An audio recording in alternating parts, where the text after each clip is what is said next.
This afternoon, for the next 2 hours, we'll be talking about how to involve and motivate other young people to join your project, and how working together can be effective and can be fun together. And why involve other people? I guess it's very simple, because you can't do your work on your own. There would be a lot to do, and the more the merrier, as people say. But the best people who know best about how to talk to other young people, what other young people want, is actually you all. Therefore, we have the method of a World Café for you. Abbiamo il metodo del caffè mondiale per voi. And it's in 3 rounds, and every round we work for 10 minutes. In each round, you choose one of 3 tables. So actually there are 6 tables, because there are 2 for each question. Each table has a question, and when you're at this table, you're asked to share your ideas and to discuss with the others what you think about the question. And so each table has one host, and the host is welcoming, so he's staying all the 3 rounds with his table or her table, whereas all the others actually always move around after 10 minutes. So, and what does the host do? They moderate. After 10 minutes, when the group changed, they, to the new group, sum up what has been discussed before.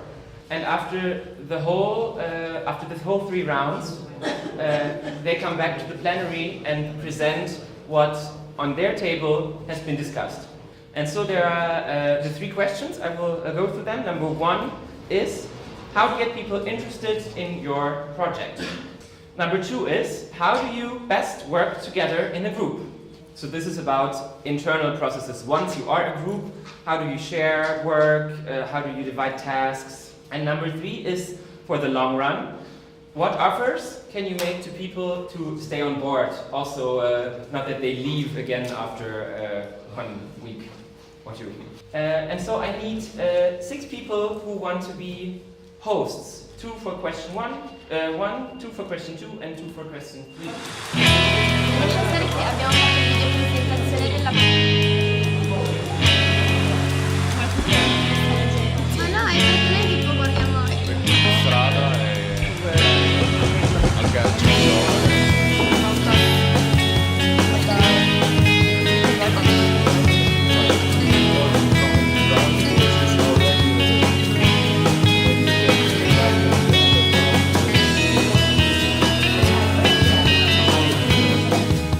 Basically, you have to think about it as a job offer, as a job announcement.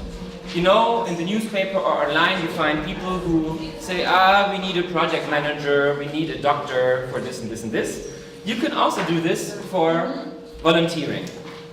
And it sets out specific tasks so that a volunteer can work on. So, meaning you just write down what you want the person to do, or what he or she can do, and how much time is needed for the job.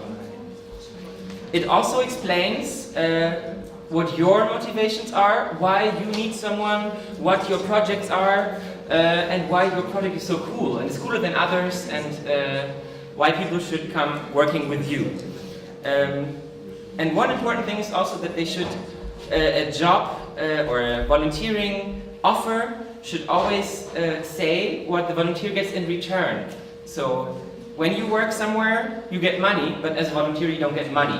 So of course you want something else. You want fun, you want nice people, you want maybe that you can develop skills, that you can learn a lot, whatever it is. But also volunteers, if they engage somewhere, they want a return.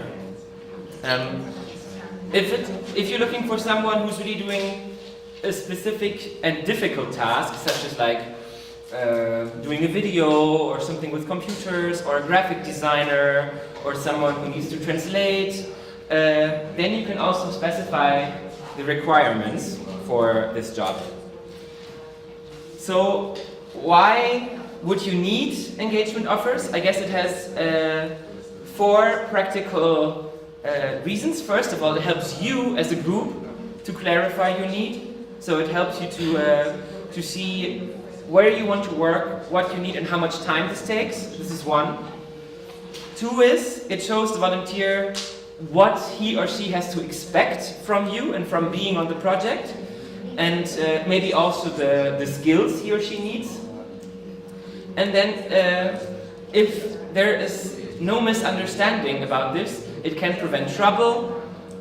Also, volunteers don't get bored, because then if there's nothing to do, they get bored. But if you clarify what they do, then they don't get bored and they don't get stressed, because they know that you need them for like 10 hours of work per week or something.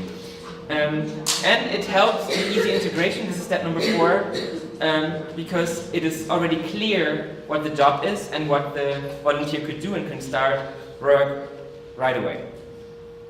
So what elements should an engagement offer have? So of course there is a headline saying in very big, in one sentence, whom are you looking for? Then a self-description, so saying who are you, what is your project, what is your idea, why are you doing it? And then thirdly, your need. So and then you can ask the famous W questions, I call them. So whom? Yeah, whom do you need? What should they do? When should they start? How much time do they need to fulfill their task? And where should they live? Should they be in your town, or can they be anywhere in the country? Or this is also very important. And maybe number 4, are there any specific requirements related? Number 5, what do they gain? So is there something that a volunteer gets from you? Is it money? Is it a nice time? Is it free food? Is it nice ideas for future life? And then the last one is contact. So where can this person find you? What's their email address, their website, their phone number, and so on. And so it could look like this, for example. So I took the Cuneo bus example. So here's tired of taking home the taxi at 2 a.m. Help us out with making a video for our Night Bus for Cuneo campaign. Right? This could be a headline, an example. And then you say, who are we? We're JEP Cuneo, the youth advocacy organization, people from 16 to 25, and we're doing this campaign to finally get a night bus to our town.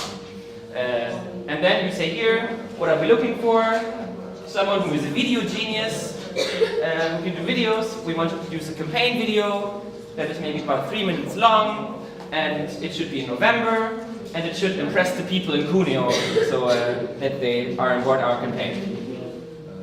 The video maker is always a volunteer. Yeah, always. Sorry. But everyone else also. So, and what you get from it is no money, but the experience on a really cool campaign, fun colleagues, the opportunity to try new things. Then you get more info in the context. This is an example of how an engagement offer could look like. And so now it's your turn to write an engagement offer for a task or a volunteer that you think will be relevant in a dream machine project that you could do. So you know now what kind of elements the offer needs to have. And so there's paper, there's pens, and I give you 10 minutes to write a beautiful, funny, creative and catchy engagement offer.